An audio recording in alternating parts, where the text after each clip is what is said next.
Hello and welcome to The Diverse Bookshelf with me, Samia Aziz. On this show, I interview incredible authors doing a deep dive into important themes and issues while talking all things books. On today's show, I'm speaking with Jaspreet Kaur, a woman I really look up to. We talk all about being a brown girl and the challenges we face, the journeys we go on, and all the beauty that lies within it all. Jaspreet's book takes an intergenerational look at what it really means to be a brown woman and girl and what issues we really need to talk more about. On this episode, we talk about microaggressions and how harmful they are, the importance of our names and saying them correctly, body image issues, body hair, periods, fertility, being vulnerable, healing, and so much more. Jaspreet Kaur, also known by her online handle Behind the Neatra, is an award-winning spoken word artist, history teacher and writer from London. She is the author of Brown Girl Like Me. She's passionate about gender issues, taboo subjects, and encouraging positive social change in both the Asian community and wider society. Her work tackles issues related to gender discrimination, mental health stigma, the post-colonial immigrant experience, and more. She's a regular on the BBC and Sunday Morning Live and worked with the UN on the He for She campaign. She's currently a research fellow at Birkbeck University Centre for British Political Life. She is a force to be reckoned with, and I am so glad that Jaspreet is my guest today. Hello, Jaspreet. Welcome to the show. Thank you so much for joining me today. How are you? I'm doing really well. It's a really hot day today, but other than that doing really, really well. Thank you. And thank you for having me.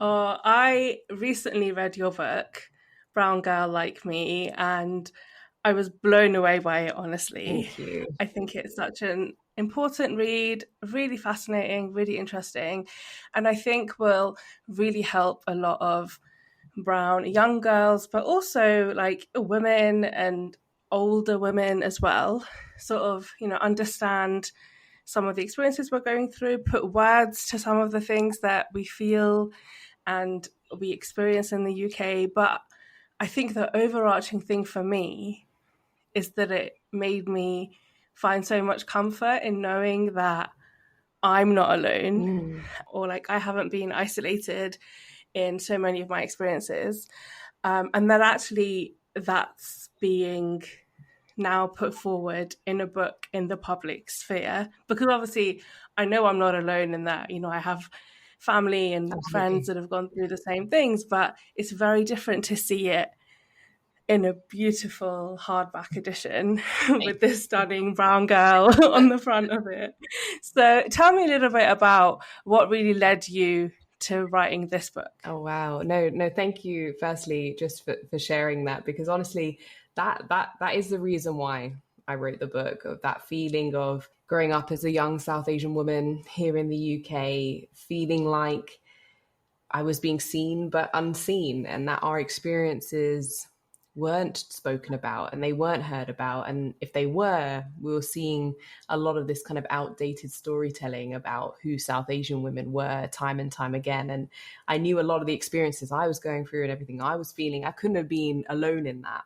And just like you said, I grew up in a very similar fashion, surrounded by South Asian women from a range of different backgrounds. So I knew I wasn't alone in my experiences, but why was it not valid enough to make it into a book, or to be seen on a TV screen, or for it to be normalized in pop culture when we were growing up? So that was really one of the leading reasons for why I wrote the book, of that kind of growing sense of frustration, I guess, for seeing, or lack of seeing, South Asian representation in the mainstream, and just really tired of seeing outdated narratives when we did make some of that mainstream content. And then over the years, as I kind of went into academia or became a teacher, I was teaching in secondary schools here in London, and I could still see almost 10 years later, those same issues were going on for South Asian girls in the classroom, that a lot of them were doing academically really well, but had a real lack of confidence in themselves, didn't know how to navigate their journey ahead in the real world. And I really thought to myself, why is there not a book, a guidebook, a manifesto, as we're calling it, for South Asian girls to read and reflect on and to see their experiences in.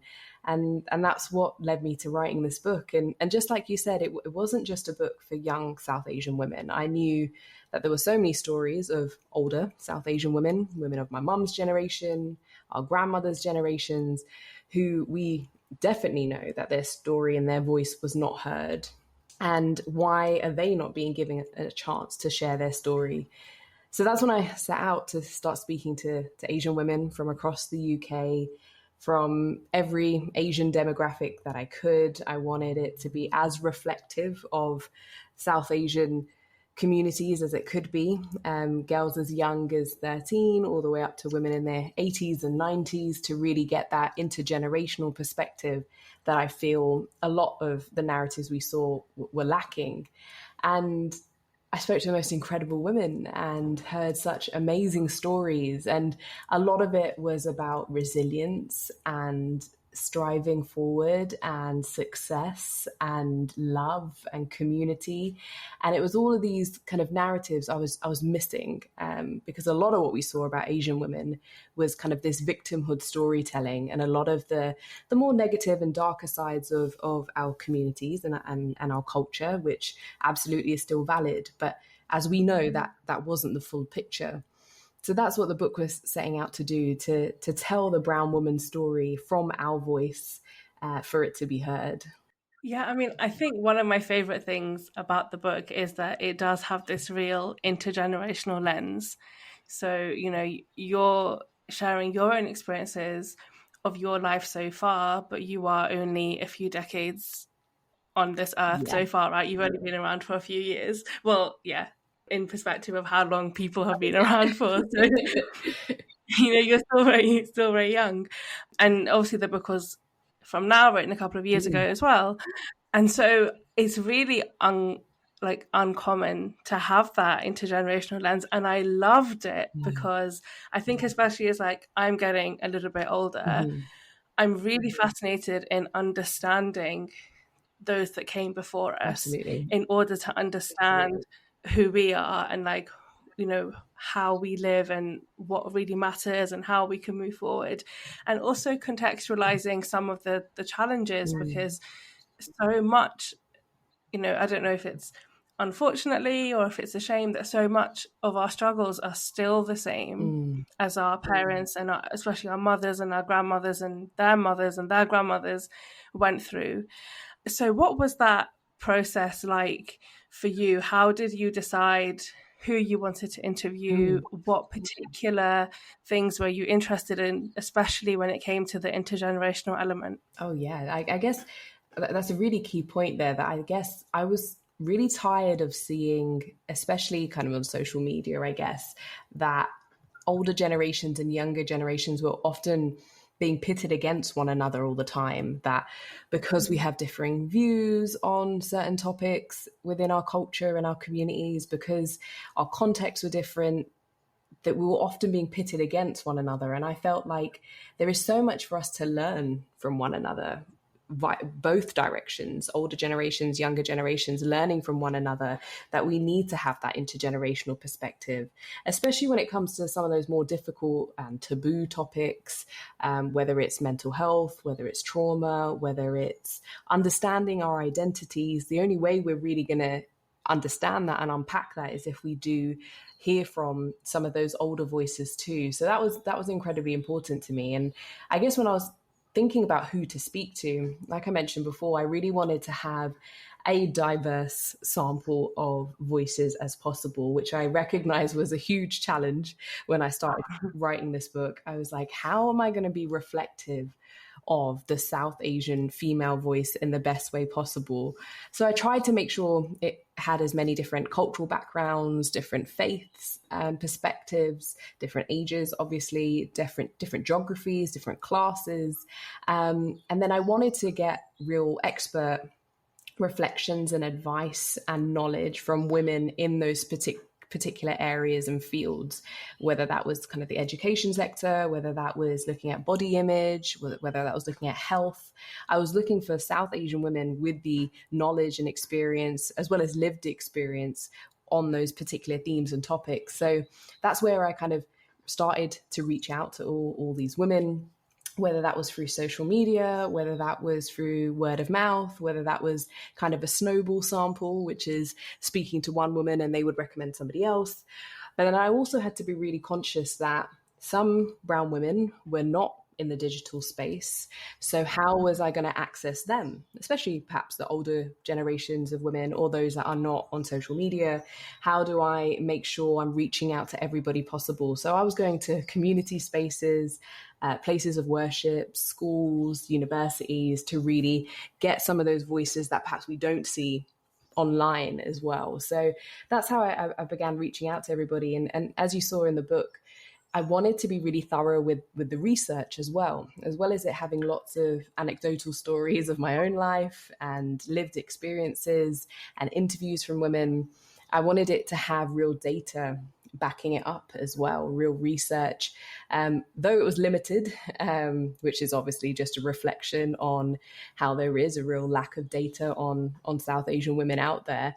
I wanted it to be as thoroughly researched as possible. And I guess that's the kind of sociologist in me or the historian in me who wanted to make sure that was woven into this book. And I think that's something I'm really proud of when I look back at it now. And like you said, it has been a few years now, and I definitely have lived so much more life in that short period of time since the book has come out. But that is one thing I'm quite proud of, that it was a beautiful balance of not only my own journey, but the women that I spoke to, and then that research that went into it too. So yeah, I guess that was kind of a little bit of the research process, the writing process, and what kind of wove the whole book together.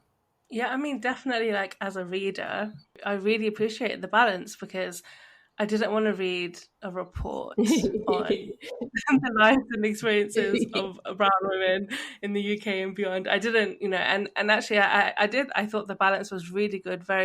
Even the research element of it was woven in so nicely and really gentle. So hats off to you, because that is not an easy task at all. As I said before, like, sometimes it's so helpful to read about other people that have experienced the same things as you, especially when it comes from this slightly more sociological lens as you provided in your book, because it can provide language and almost like systems to understand some of our own experiences outside of believing that this is just something that you've gone through. And I think one of those things was definitely, you write about microaggressions in the book. And I feel like that's only a term I have come to hear of and use and understand very recently. But as soon as I heard it, it was just like a light bulb moment in my head. And I was like, oh my goodness, this is what I have been experiencing my entire life. And I think it's such an important thing to talk about, because I think unless you kind of go through it, you don't really understand what it is. So how would you describe microaggressions, and why are they so harmful? I guess I always start off by saying that there's nothing micro about microaggressions. I feel they can be extremely harmful and extremely painful if you are somebody who has experienced them. And just like you said, a lot of people may not know what they are or recognize them if they haven't experienced them firsthand, or you might have been experiencing them firsthand, but you've never known how to articulate it or explain what that feeling is, or put a word to it. And a lot of the women that I spoke to said exactly that. They were like, this feeling I've been feeling for a long time when people make comments, or I feel uncomfortable in certain spaces, it is because of these microaggressions, which by definition is when a more subtle form of discrimination or prejudice is happening towards you, whether that's a comment, whether that is a clear statement to undermine you, whether that's making you feel uncomfortable because of your identity.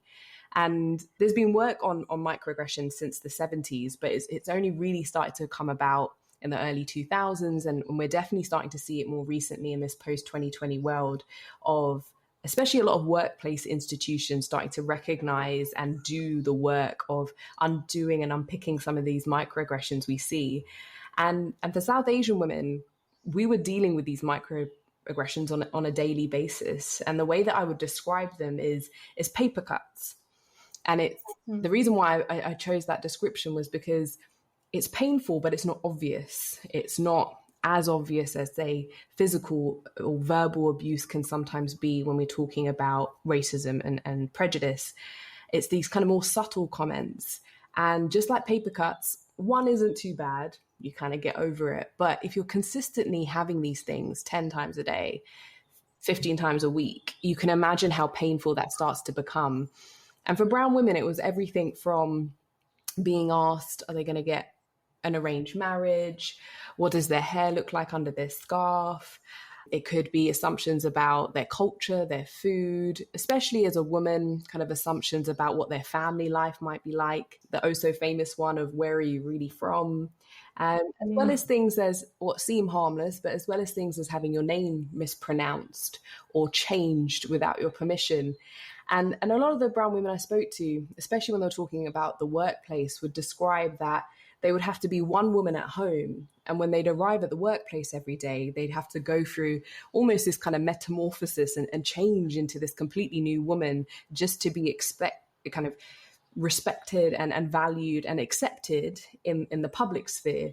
And you can imagine how exhausting that is, having to change yourself like that every single day and then go back home and put your other mask back on.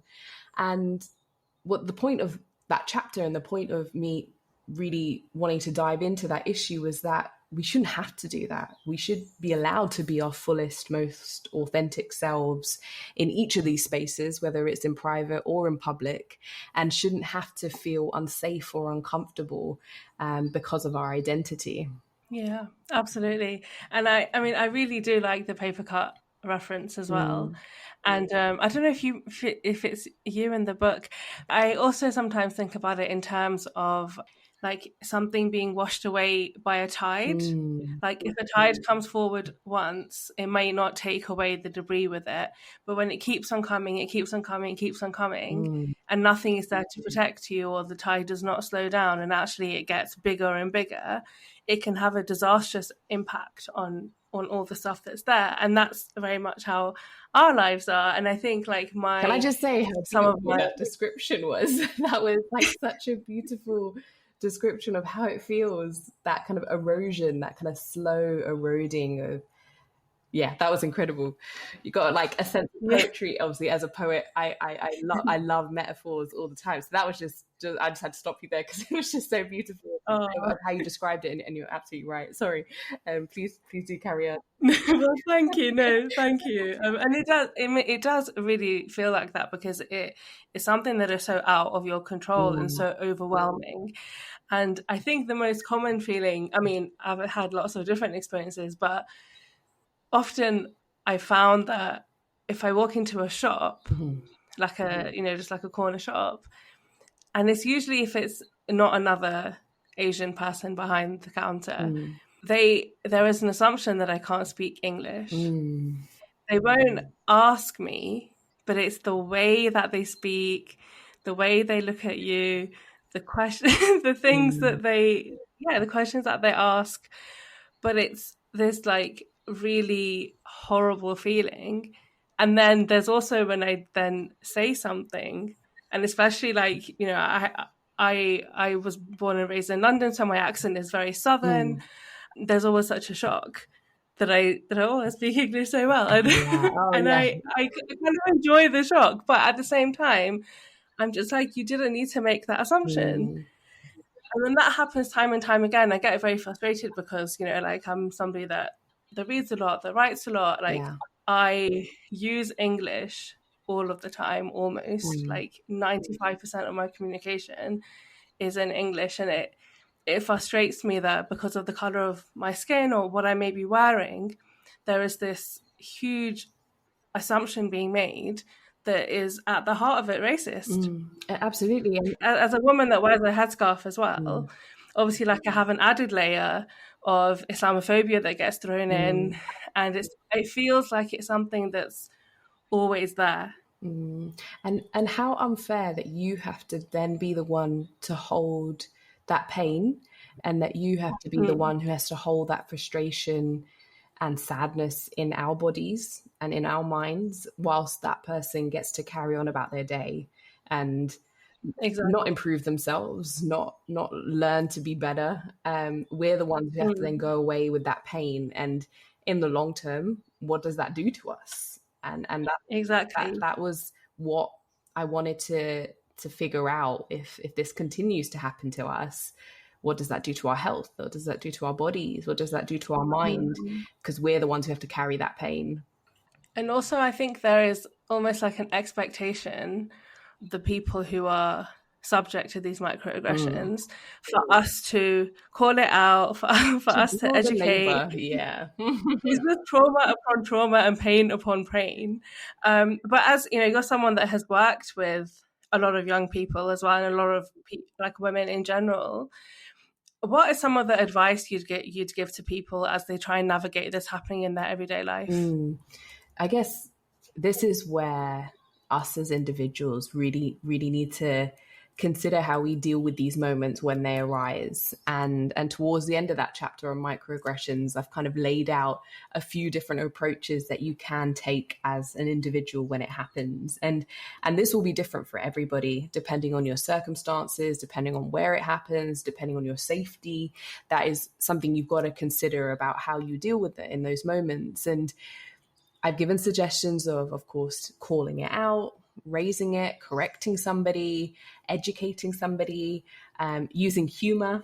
I know a lot of people who would maybe deal with the situation in a humorous way. For example, having their name mispronounced and on purpose mispronounce the other person's name, even if it's a white Western name that would be an easy so-called name to pronounce. So people will deal with it in different ways. And especially when it comes to institutional places. So if it's happening in the workplace or in a school or in an institution, going through the right channels to flag it up with a supervisor, with a teacher, with somebody, to call it out and make some change happen. But I recognize that can't always be the case for everybody, especially when it comes to, say, if that's putting your job on the line, say if that is a threat to your safety, say if you've got to put food on the table, a mortgage to pay, people you're responsible for, you might not always have the luxury to be able to call it out and fight the good fight all the time. And I completely recognize that. So then what do we do in those situations when you can't make those situations right or flag it up? And ultimately, that's when you have to just turn inwards and give yourself the love and affection and forgiveness that is needed, because sometimes you're not going to receive it from that person who did harm you or you received that microaggression from. And I think ultimately that is something we need to get better at, because until these systems change and these institutions change and people change, we're only going to be able to control how we feel about it. So that's on the individual level, the advice that I give to those that receive the microaggressions. But a lot of the other work that I now do is going into places like schools, like universities, like workplaces, whether that's in the public sector or private sector, and talking about these issues, talking about what microaggressions are, sharing the experiences of women of color so that we can improve people's education around this and the ignorance that might be there, and how to make sure you're not making microaggressive comments, and how do we improve these things in the public space. So there's a two-pronged approach of yes, trying to fight the good fight and make the change happen and improve people's allyship and coalition and all that work. But at the end of the day, you are the person who has to go home with it.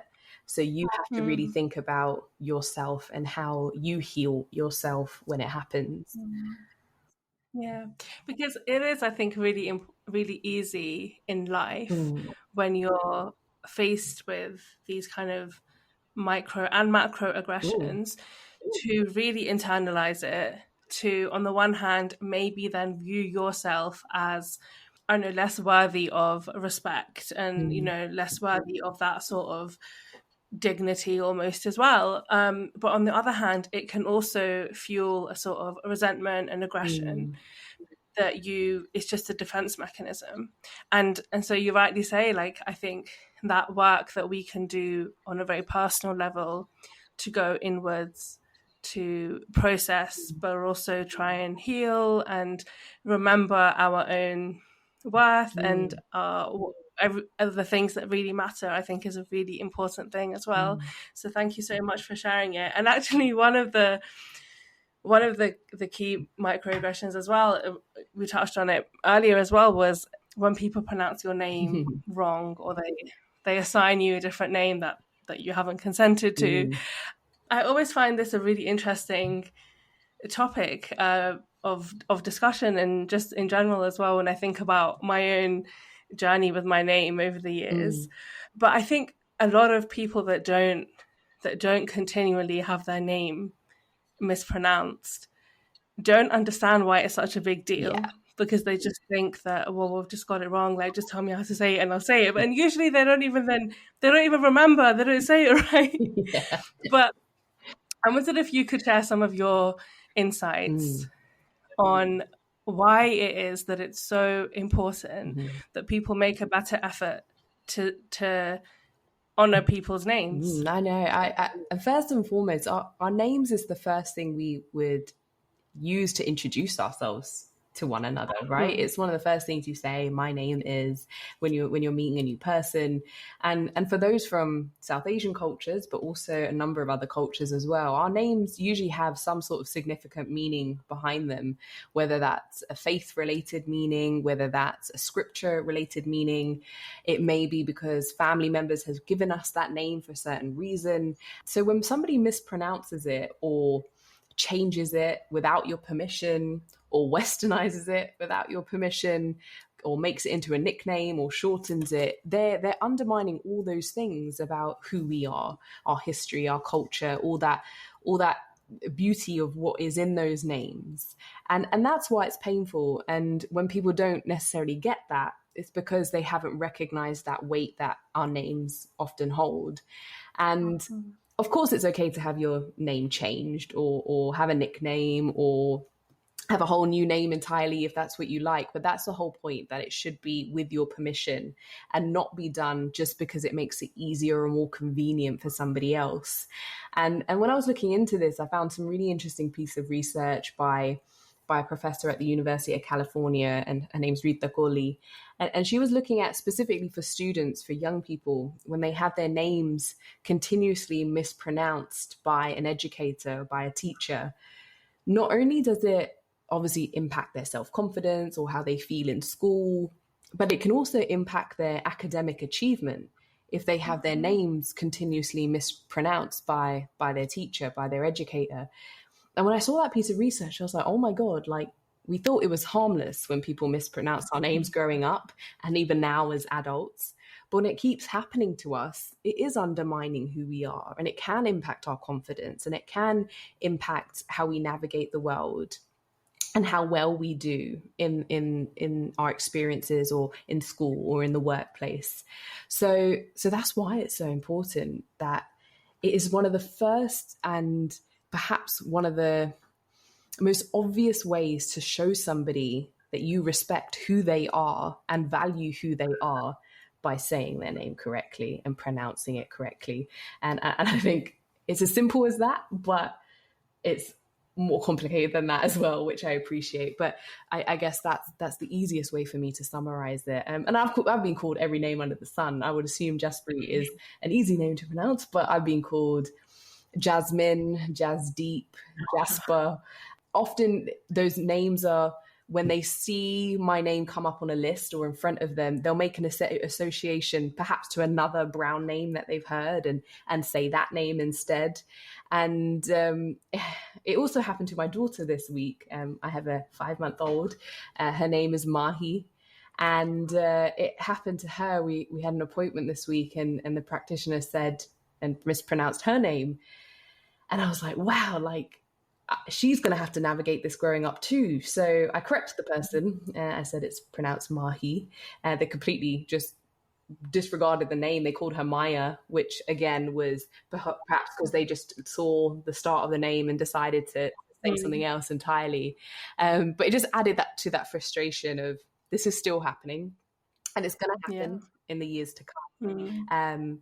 We've got to correct people until it gets better.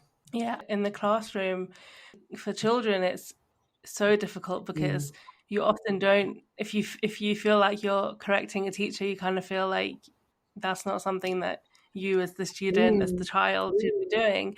But I think there's often, and not just the mispronunciation, it's when they do call you by another name because they think about another brown person or whatever it may be that you remind them of because of the color of your skin. And actually, if you're in a classroom and maybe you're one of a few brown children, or maybe there's even more, but if you notice that that isn't happening with your white counterparts, but it's only happening with people that are of a different skin color, that is very difficult, I think, for children. It's not something I remember feeling particularly growing up, but I think things are very different now as well, and there is a much higher politicization of our identities, and children are exposed to a lot more and absorbing a lot more every single day. And I think that must be extremely difficult as well. And I obviously I will say this from the point of view as a teacher and as an educator, and I've probably been guilty of mispronouncing a student's name in the past. And when I really was looking into this, from that moment onwards, I made the conscious decision at the start of every new year, at the start of a new term, when you've got your new class list and you're meeting your class, make the effort in that first lesson to ask that child, what would you like to be called, or how would you like me to pronounce your name? And write that down on your register, whether it's phonetically, whatever you got to do. Because as an educator, that is your responsibility to make sure that that student, that child feels valued in your classroom. So it shouldn't be on the child to have to correct an adult. Imagine you're 4 or 5 years old and somebody said your name incorrectly on the first day of school. Are you going to call out that teacher? Like, that's so scary. And you're also then highlighting yourself to everybody else in the room as well, and that everybody else might look at you if you do something about it or say something about it. So yeah, I feel in those situations it's up to the educators to do better, and that's not only in the education system but other institutions as well. This is why we need to see more cultural sensitivity in our schools, in our healthcare systems, in our political system, so that these things improve and we do better. Absolutely. And just on that, on like schools and hospitals and things, you talk in the book also about period poverty, but also about kind of like, there is different cultural impacts on a woman's journey or a girl's journey as she starts her period and how she relates to that. And I found that really interesting to read, but also really great, because I don't think I'd ever read a book about brown girls starting their periods. And when I think about when I started mine, there was basically, it felt like a non-event because we weren't talking about it basically, which looking back is actually awful. Like, it's terrible. And I really hope that like, if I have children one day, it's not like that for them. I wondered why you decided that you definitely wanted to include that. What exactly you wanted to get across? Talking about that topic. No, a really great question, because I guess looking at the book, you could say, well, why a chapter on periods? Why a chapter on menstruation? Why dedicate an entire chapter to that specific topic? But obviously not just menstruation, but also menopause and other women's health issues. But I guess I wanted to highlight that specific taboo topic because for brown girls and for most girls, it's something we're all going to have to go through for a week, once a month, for perhaps half of our lives, which is a long and a big majority of our lived experiences. So how can we not talk about it was kind of my feeling. And how can it be something that's so prominent in our lives, but ignored so much? And I guess the starting point was I'm an ambassador for a really great charity, a menstruation charity called Binti, that is doing this work that is tackling period poverty, not only in the UK, but also in India and East Africa. And they are doing this work of improving access to menstrual products, but also more awareness and education around menstruation. And I had a really similar experience to you, that when I first started my period, it was a real non-event. It was, I started my period, mum showed me how to use a pad, slipped them under the door, and that was it. And that was the experience in the home, and of no fault of my mum's. That is just contextually what things were like at the time. And then in school, it was a very similar experience of, we had this like assembly where all the girls got ushered into the school hall, had a quick talk from our school nurse. They showed us a video on a TV screen, and the boys at this time were all outside in the playground playing. So already it felt like a punishment that all the girls were being ushered inside at lunchtime to talk about this issue. And then we were handed a pack of pads, and that's it. And then for the majority of our young adult life, that was the only education we received on something that was so important to our health. And then for me personally, I then went through a lot of struggles with my menstruation journey. I was diagnosed with polycystic ovaries. And like many young women with polycystic ovaries or endometriosis, was then put on the pill as if that was the only solution, which we now know medically is not the only solution. And there's nutrition, there is other changes we can make to our body and our lifestyle that can support that journey with PCOS. And it was all because of the stigma, because of the shame, because of we can't talk about it, because we have to stay hush hush about it, because we have to hide our pads when we bring them into the home, or when we need to go to the toilet to change our menstrual products, we're like hiding it up our sleeve or in our handbag so nobody sees them. And I was tired of that. And not only because of that stigma and the shame, but also because of that, so many women, especially women of color, are suffering in silence and are not getting the medical support that they deserve. So that's why I really wanted to call it out and speak to women with the expertise, with the background in healthcare, to share what their knowledge was on it.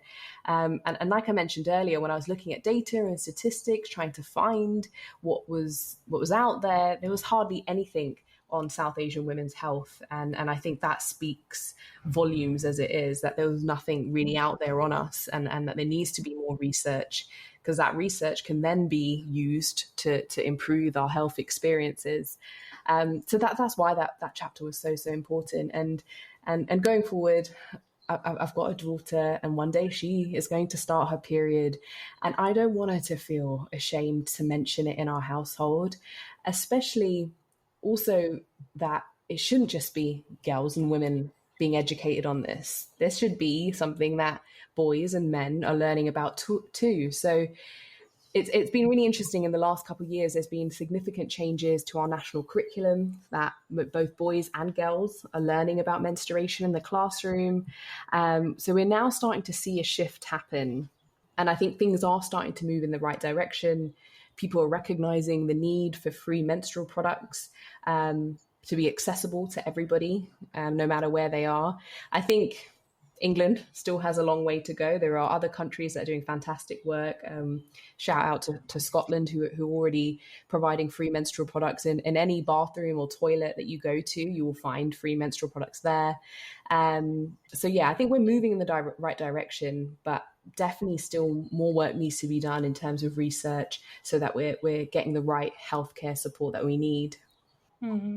Absolutely. And I think, even in my own personal experience, and like you said as well, like, because we're not talking about it and we're not creating the space where girls can comfortably talk about issues with regards to their health, their female health especially, it means that issues like PCOS that I also was diagnosed with, but I was diagnosed with it quite late on. And I think that's because for so long, when you don't have a space to talk about it, you just dismiss all of your symptoms and all of your crazy haywire cycles, because you don't know that you can get support or that you need support until, in a lot of cases, I've seen with a lot of people around me as well, until they're wanting to try for have a family Yeah. and wanting to get pregnant, and there's all these complications then arise, and it just feels so difficult and so sad that actually like we haven't been up until now, I think, creating those spaces. And so I was really, really pleased to see that I think you in the book. mentioned And I was also really sorry, I was just going to, you mentioned a really important point there of, so often for brown women, the only time they start to look into some of these health issues is when they are trying for a child, and when it comes to fertility. And I wanted to also break that link, that why should our menstrual health always be linked to our fertility and our chances of having a child? Because what happens is, and what that's telling us psychologically, is that our only worth and the only reason we should care about our health is if we're gonna then produce a child. And it shouldn't be that it shouldn't be that case. And that is the problem with a lot of people within our brown community, that is the only time we start to care about it. And then it becomes a very negative and sometimes difficult and sometimes quite a emotional and painful journey at that point, because I know firsthand, when you are trying for a child or you do want a baby or you are struggling with your fertility journey, to then at that point it to be such a negative experience and a hard one, you really wish you were considering this earlier on in your life, had you had the space to do it. Of course, and also from my own experience as well, I feel like that then creates a really negative relationship for you between your own bodily like autonomy and your health. Yes. And you look at your menstrual cycle as simply a process that has to happen in order for you to get pregnant, and if it's not happening, then there's something wrong with you. Yeah. Exactly. And that's extremely harmful and also just not right. Like it's completely incorrect as well. And you know, like when it comes to fertility, there's a whole like a range of factors, and also another person as well. It's not just the baby. And again, all of that pressure and anxiety and stress is being put on the woman's body and not so often the man's body. Which is linked into this entire issue as well. And I say it in the book, I'm like, if men were having periods, would this be a very different situation? Would research have been funded years ago? Would we have free menstrual products everywhere? Would this have been taught in every institution already?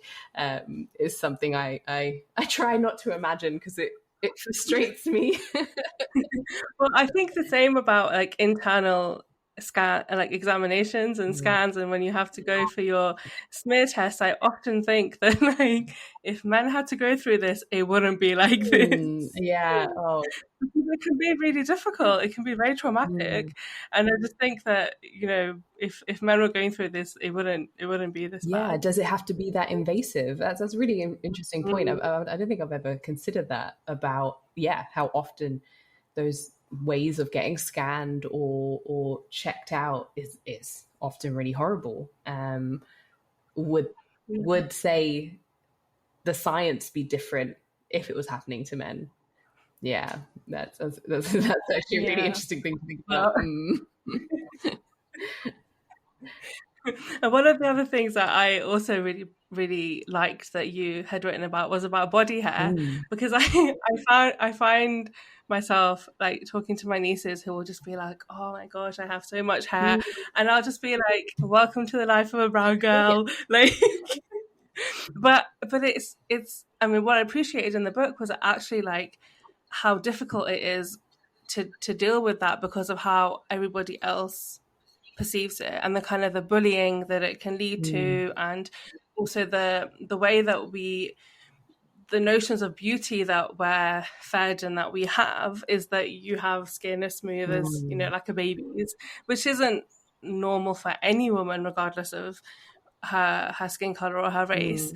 But what was it like including that section?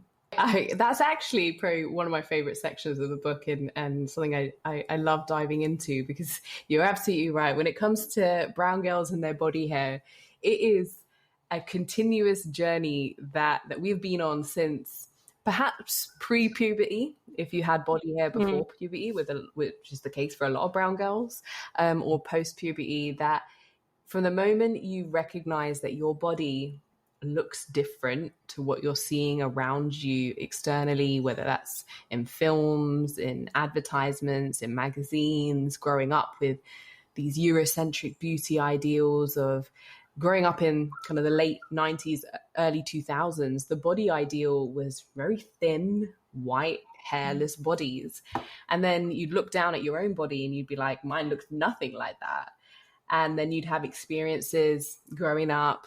I remember going swimming. I remember in PE lessons, in the changing rooms, having girls snigger at the body hair on your body, and doing everything you can to get rid of it, whether that's plucking, tweezing, waxing, lasering, trying to find some sort of, in quotation marks, permanent solution to rid yourself of this body hair. And I had to ask myself when I was writing this book, why do we hate it so much? What's made me hate this part of my body so much when actually it has a valid reason for being there? It protects your body in certain places. It keeps you warm. It has a physical reason for sometimes being there. But why are we hating it so much? And what told me over the years to hate it? And I was really unpicking and analyzing all those different things, and why now in this current era, especially in the kind of the feminism space, why were we seeing in especially white Western feminism, of course I'm highlighting in that sphere, we were seeing that body hair was being celebrated all of a sudden in recent years by celebrities and all these big famous people, and we start to see them sharing images of their body hair, often on white bodies. And then it was acceptable. Then it was cool. Then it was a trend. But when it's on brown and black bodies, apparently then it's not acceptable. And then it is disgusting. And then we don't want to see it. And that was really troubling for me as well, that why in the feminist space are we not seeing better? So yeah, it's a hairy topic, a hairy subject. And of course, it's everybody's individual journey on what they decide to do with their body hair. If they decide to keep it, remove it, keep some of it, of course, that is completely up to you as an individual. But I wanted us to question, what is our decision-making process when we are deciding to remove it? Is it because society has told us we need to? Or is it because you really feel better in yourself when you don't have it there? And that's when I wanted to ask people. And there was a really interesting moment when I was writing the book in 2020, in the height of the COVID pandemic. And if we look back at those years, which seem like ages ago, you might remember all beauty salons were shut. No one was getting their eyebrows done. Nobody was getting their waxing and threading done, often doing what they could at home. And I had a lot of girlfriends say that they weren't even bothered anymore, because they were just like, you know what? I'm saving money. I feel fine. A lot of them even admitted it was the first time that even family members or even their partner had seen some of their body hair. And actually they realized they felt fine with it, and they wanted to be accepted by their loved ones for having it. So some really interesting experiences happened in 2020, as well as lots of horrific ones, as we know. But that year, I think a lot of us started to think very differently about our bodies, and how we want to navigate going forward. And I hope in this post-2020 world, now it's all over, people still remember those moments, because I think we're very quick as humans to just move on and forget that time, which I can understand. But maybe to look back at that time and remember how you may or may not have been feeling about your body hair. Yeah. And I think all of these issues, like body hair, body image, even like periods and menstruation, I completely agree with you that we need to have more conversation about it. We need to have better representation. But for individuals that talk about it and that share their own experiences, that's a very vulnerable thing. And obviously you have been very vulnerable in the book. Like, you share some really personal stories also about your own mental health journey and all of that. And I mean, as a reader, I think that's why I connected so much with what you were saying. But I appreciate that it must have been also quite challenging, and you must have had to do a lot of internal work. And I just wondered, like, what was it like, and how did you kind of overcome some of that vulnerability? Oh yeah, it was terrifying. When I was writing the book and considering, okay, how honest am I going to be with the reader, but how honest am I going to be with myself about a lot of these issues? And if I really want it to be this guidebook, this manifesto of our voice, then I do have to be vulnerable. And that was really scary. And there was a lot of things I had to consider about how much I did want to share, didn't want to share. I also had to consider some of my loved ones' feelings as well, my family, my friends, my partner. How may they feel about me sharing some of these things? And it did require a lot of hard and honest conversations with my loved ones that I said, I'm going to be talking about some of these difficult things in the book. I'm doing it because I know it's going to help people. So at the start of the book, that's where I start from the most vulnerable place possible. I talk about my mental health journey. I talk about my journey with anxiety, with depression, from some of the most darkest moments in my life, because I had to start from that vulnerable place, because I felt like I wasn't going to do any of these issues justice, whether it was mental health or body image or love and relationships or any of those topics that come up in the book, if I'm not being vulnerable. And as we all know, vulnerability is what creates connection with one another. I know that is what made women and girls and everybody else feel connected to this book, because it had that sense of vulnerability there. And over the years, I've become really strong in understanding that my vulnerability does not make me weak. Is one of the things that makes me so strong and empathetic and loving, and that those things aren't a negative thing to hold. Vulnerability can actually bring us so much power. So that's why I have shared all those anecdotal stories in the book, everything from my anxiety attacks on bathroom floors to when I had a made up menstrual pad, fall out of my underwear on a trampoline, to my experiences of finding love. I was really honest about a lot of those experiences because I knew people were going to be able to connect with them.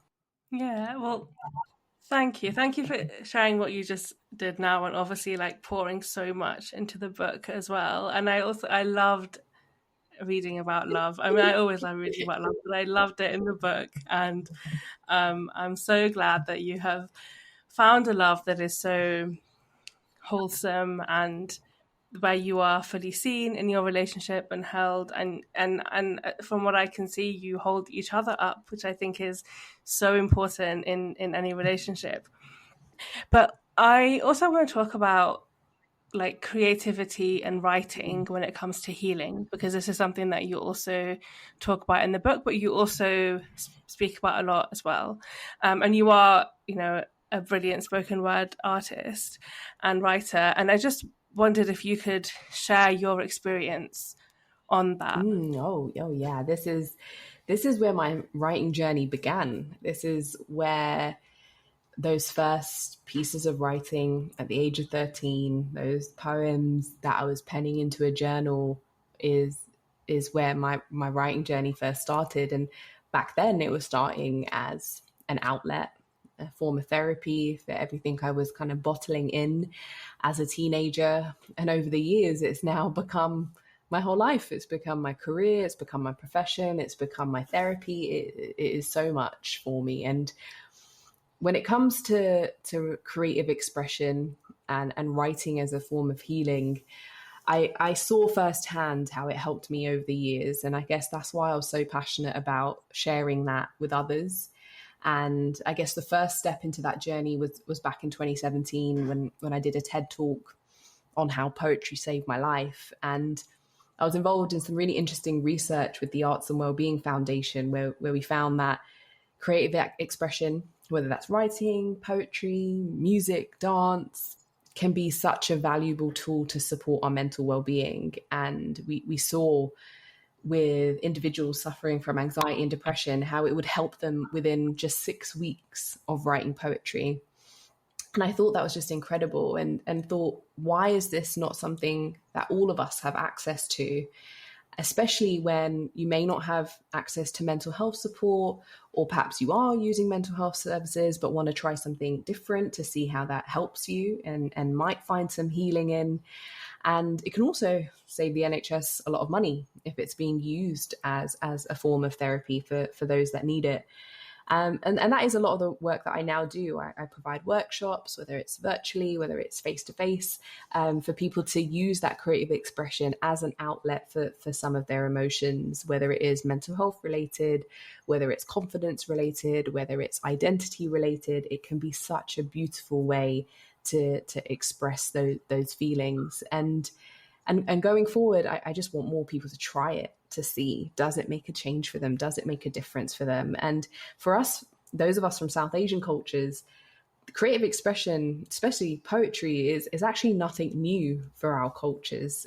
Poetry has been a part of who we are for thousands of years, whether that's our holy scriptures, whether that's famous poets from the East. This has actually been a big part of who we are for a very long time. It's just interesting when we're here in the Western world, we're never told that. And we're told about Tennyson and we're told about Shakespeare, but we aren't told about those that come from our worlds and have been there for a very, very long time. So to tap into that, because perhaps it's provided healing in the years before, it may provide us healing in the years to come as well. Yeah. Oh, that's really beautiful. Honestly, I really loved everything that you just said. And I think I guess linked to healing as well is to, learning to embrace our identity, our heritage, and our culture. And I mean, you talk about it in the book, and I really liked it because it's not as if like one day you wake up and you're like, right, I've embraced my past. I've embraced my heritage. Like it's not like it's not a switch, right? It is almost like a journey. It is something that you have to learn. And I think as well, like one's faith plays a role in that. And what I find so refreshing is that I can tell that your faith is at the center of your life, and it is at the center of all of your work. And it's so refreshing to see you really, really own that and not shy away from that. Because obviously, like it's not always easy to do that, especially if you feel like there will be prejudice and there may be lack of understanding and stereotypes. But I just wanted to explore with you a little bit the sort of journey that one goes on with learning to embrace their culture or their identity and heritage. What was it like for you? Oh yeah, a journey is the perfect word. And that's what I've described it as in the introduction to the book, this kind of cultural diasporic journey that so many of us go through, that when we're young, and I'm talking about before the age of kind of 4 or 5 years old, we seem to be very connected to our culture, our faith, perhaps our identity, because we're still in the home. It's our primary form of socialization. We're surrounded by family and our local community. So we're very quite connected to our culture. For me personally, like I mainly spoke Punjabi at home. I could speak English, but with living in an intergenerational home with my grandparents, I was speaking Punjabi. We were a practicing Sikh family, so I was learning about the Sikh faith. And what then happens is we then go into the second stage of that cultural diasporic journey.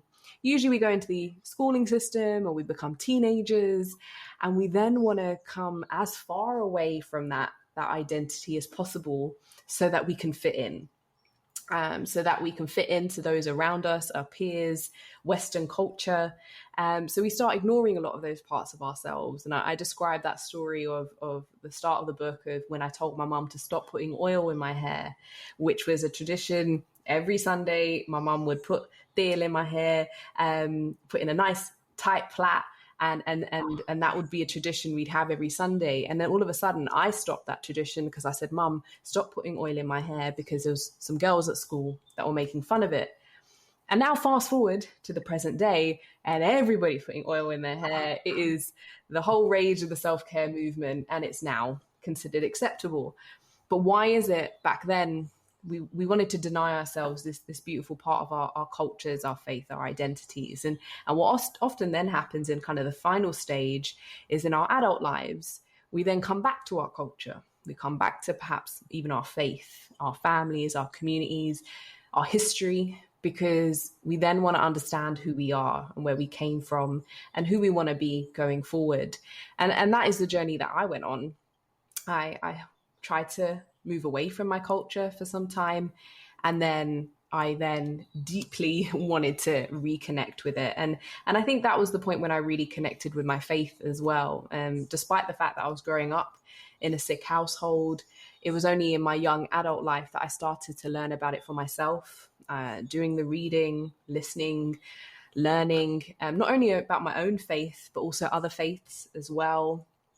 And trying to understand, what does spirituality mean for me? And you're absolutely right. It is, I guess, the guiding light in a lot of the work that I do. That aspect of spirituality and faith is what gives me guidance.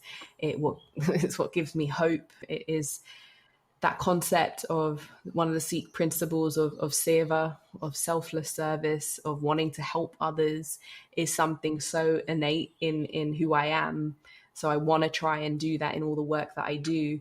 So that was the kind of cultural journey that I went on. And I know it's so common for so many other brown folk that they've gone on a similar journey to that too. Yeah, absolutely. I mean, your journey rings very similar to mine, and are related massively to that sort of progress, almost of like moving away and then coming back again.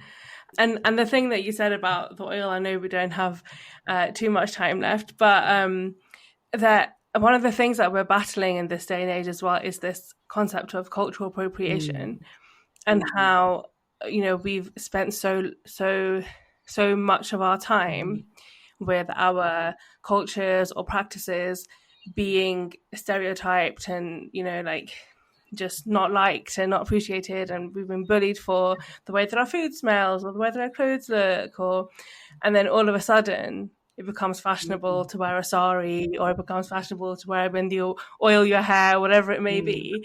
And I see it a lot with like modest clothing as well. It's fashionable to wear like very modest, but if I wear it with a headscarf, or for so long I've been stereotyped, and well, people around the world, especially more recently in France, are not allowed to dress that way anymore. It's a very Islamophobic rhetoric and state that's taking place at the moment. I wondered if you had any words of wisdom as to what we can do about cultural appropriation, or how we should approach it. Yeah, it's a hard issue, and of course there's a whole chapter dedicated to it in the book, because I felt as we go forward and our society becomes more multicultural, more diverse, we're going to continue to see these things happen as culture changes, as society changes. And how do we make sure that the communities that these aspects come from, whether it's the fashion, whether it's the food, whether it's the faith, whether it's parts of our traditions, how do we make sure they are being valued and respected from the roots of which they came from?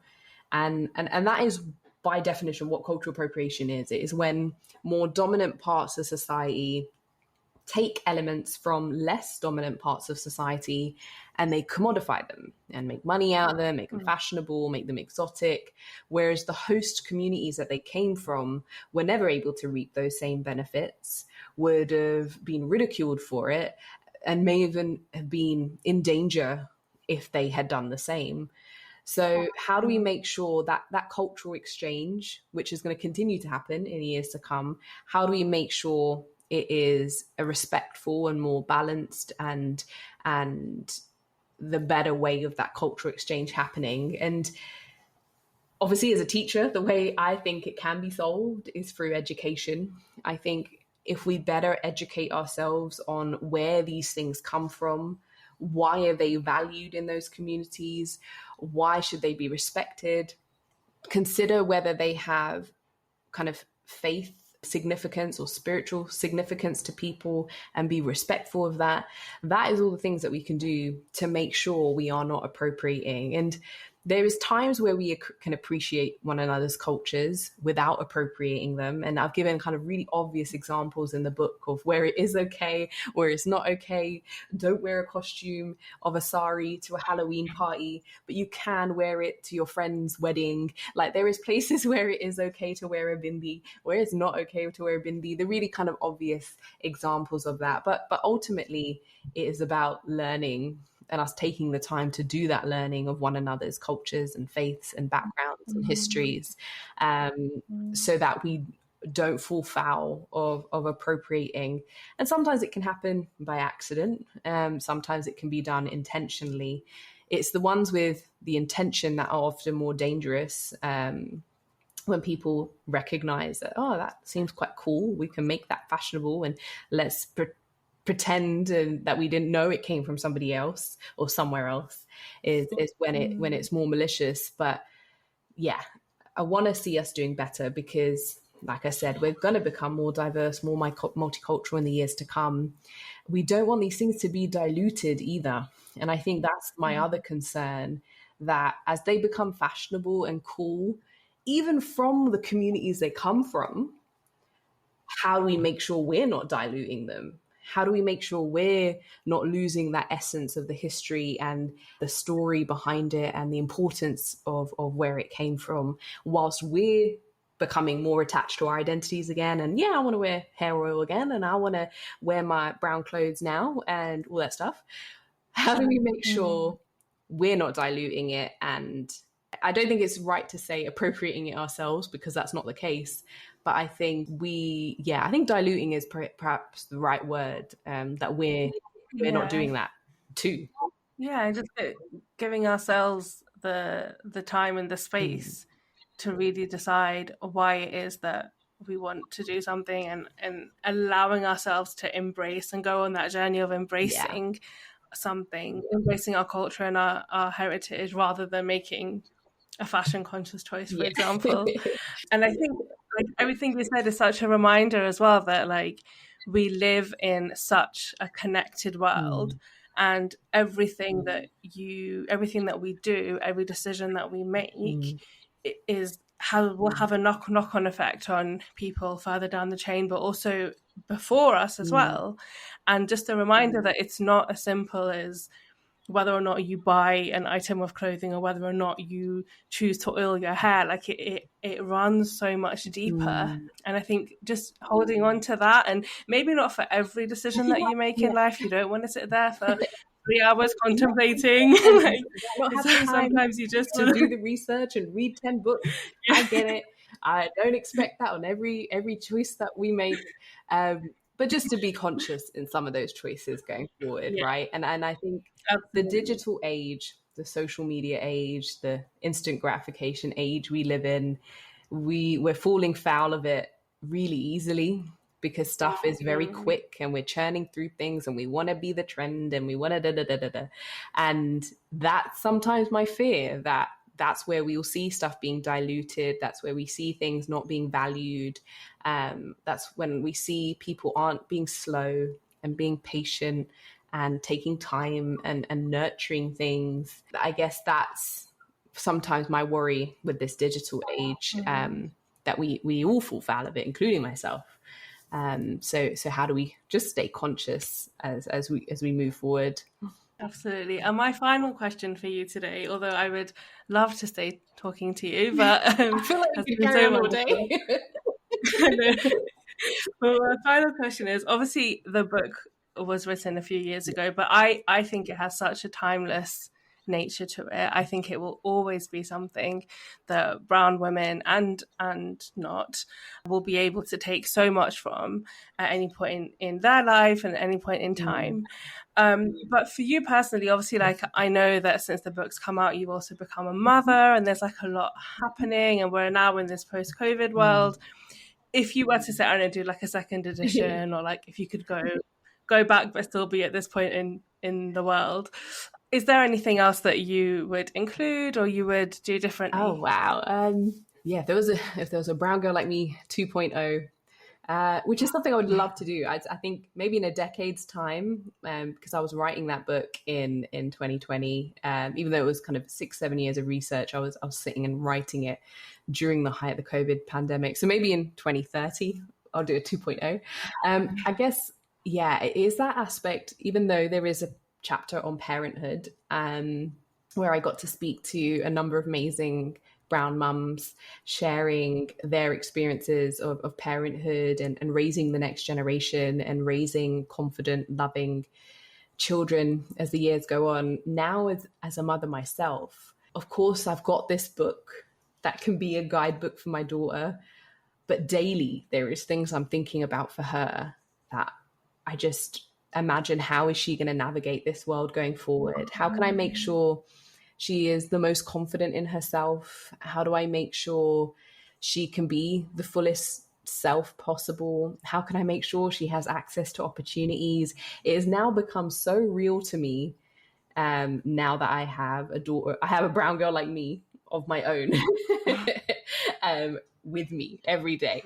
So if anything, I wish I could just go back to the book, or maybe I'll do this, like I said, in 10 years' time, and consider it from a bit more of that lens of this next generation, making sure they've got all the tools possible. Even though the book is filled with a lot of those tools, I'm still navigating a lot of those issues going forth. I'm still unlearning stuff myself. There is things my husband and I on a daily basis will say something and then we'll recognize, maybe let's not say that again because that's slightly problematic, or using certain terms because we've just been so used to using them and thinking, oh no, I don't actually want to say that around her, or how we behave in front of her. Of course, the example we set for her is going to be so incredibly important growing up. So yeah, in 10 years' time, I'm going to reflect on all those topics, and it'll be really interesting to see where have we come in terms of mental health, menstruation, body image. Are we still feeling these same things in 10 years' time? Or hopefully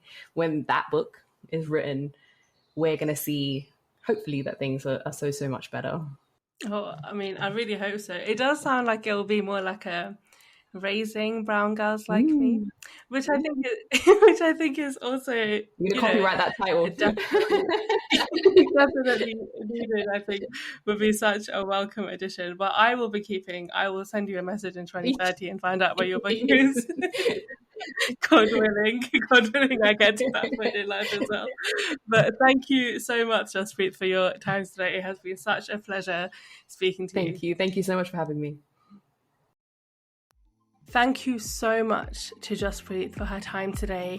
This was such an insightful, interesting, and really heartwarming conversation. I loved every moment of it, and I hope that you did too.